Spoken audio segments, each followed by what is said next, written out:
Halo teman-teman ASN dan CPNS di seluruh Indonesia. Kembali lagi di Ngopi ASN.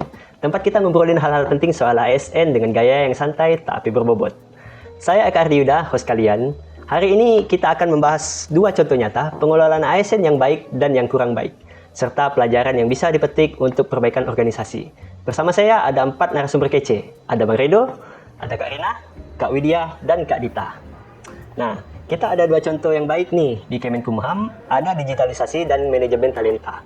Dan di Kemenak Kabupaten Tegal ada pengawasan Puldatin berbasis data dan teknologi. Menurut kalian, apa kunci keberhasilan dari contoh ini? Coba menurut Baredo atau Karina. Baik, saya dulu ya Karina. Boleh, silakan. Saya akan menjawab di bagian Kemenkumhamnya. Menurut saya, di Kemenkumham itu keberhasilannya terletak pada digitalisasi menyeluruh yang menciptakan transparansi dan efisiensi waktu serta meritokrasi. Digitalisasinya ada SIASN, ada manajemen talenta dan penilaian kerja berbasis IT. Untuk Kemenak mungkin bisa dibantu oleh Karina.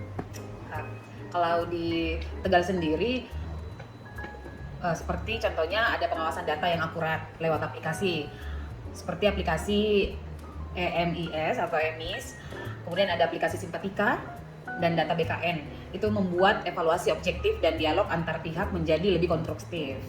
Gitu Mas Eka. Ya. Lalu bagaimana cara mengadopsi dan menularkan ke unit lain? Gimana Kak Widya dan Kak Dita?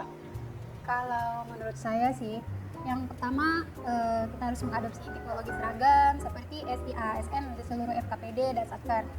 Dan yang kedua adalah pelatihan berkelanjutan untuk pegawai dan PPK agar mampu memanfaatkan data dalam pengambilan keputusan. Dan yang ketiga adalah penyebaran best practice lewat sharing session ASN teladan dan penghargaan dari Pak RB. Untuk pembanding antar daerah, misalnya tim Itjen dari Tegal bisa dijadikan model pengawasan kepegawaian bagi kabupaten lain. Oke, terus untuk yang kurang baik nih, kita ada Kemenhub, yaitu pemindahan ASN sewenang-wenang dan beberapa kecurangan seleksi CPNS dan CASN. Kalau yang ini menurut kalian apa penyebab sampai bisa dikatakan kurang baiknya? Gimana Baredo dan Kak Rina?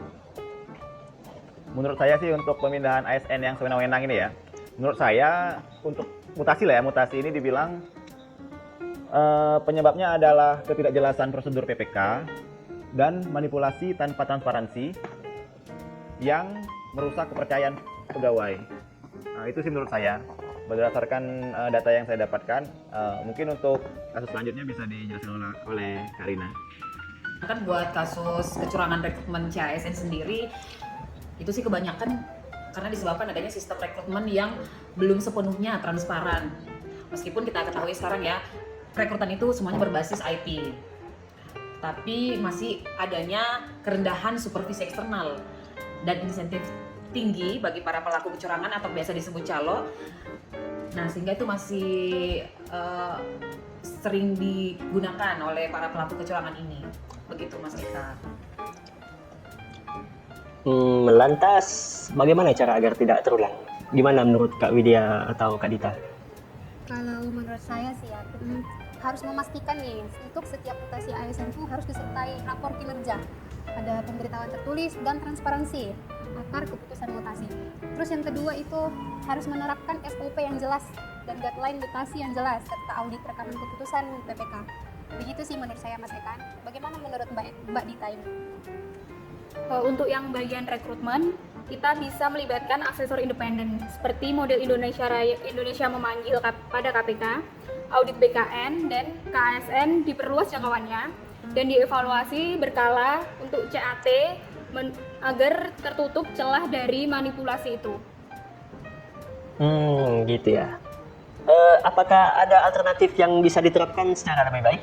Kalau Baredo, gimana? Untuk alternatif yang lebih baik, mungkin bisa menggunakan sistem internal talent pool, yaitu pegawai dimutasi berdasarkan kebutuhan kompetensi dan rotasi yang terencana, bukan sistem ad hoc. Itu sih lebih baik.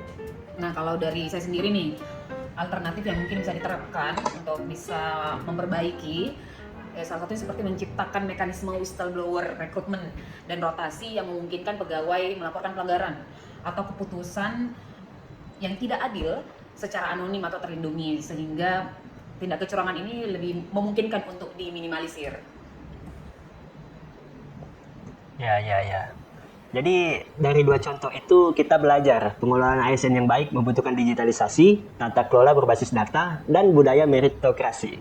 Sebaliknya, kegagalan yang sering muncul ketika prosedur tidak transparan dan pengawasan yang lemah. Semoga diskusi ini memberikan inspirasi bagaimana menerapkannya di unit masing-masing ya. Terima kasih kepada narasumber dan para pendengar. Sampai jumpa di episode selanjutnya. Salam ASN.